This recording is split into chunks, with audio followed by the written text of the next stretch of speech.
朋友们是不是很好奇，为什么我买的山药是这样一小节一小节的？本来买的时候是一个很完整的山药，结果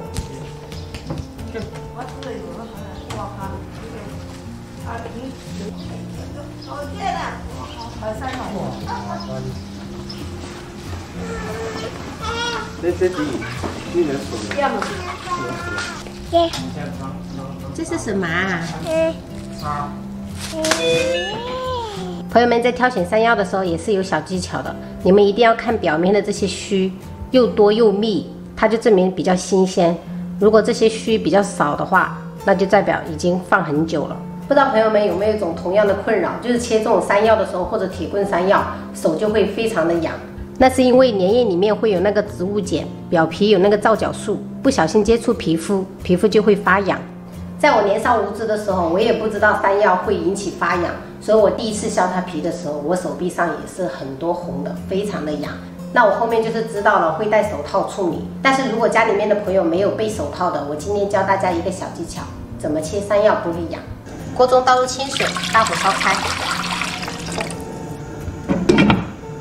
碗中加入打干木耳，倒入清水，提前泡发。水烧开过后，我们关火，然后把山药烫1分钟，这样稍微给它烫一下，也不会影响山药的口感。好了，我们给它拿起来。现在我们再来削皮，然后再给它放入清水中，这样防止发黑。朋友们，这样子处理山药就不会痒了。如果有的朋友他天生皮肤是特别敏感的，教大家一个去痒的小妙招。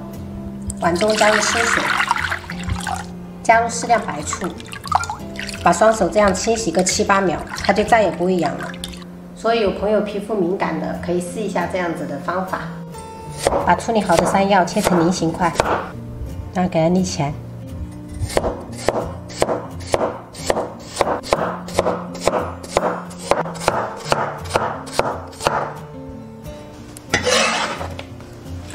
切一些青红椒备用。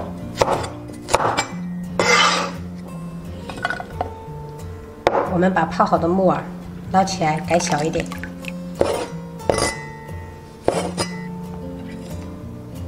锅中开水，加入1勺盐，下入山药、青红椒跟木耳，焯水1分钟。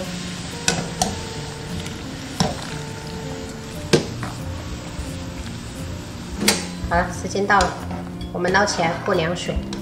过凉水的目的，为了让它更清脆。锅中倒少许食用油，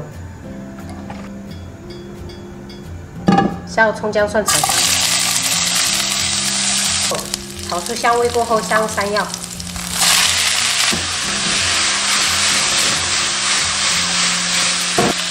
加入1小勺盐，1小勺白糖提鲜，1小勺鸡精，开大火翻炒1分钟。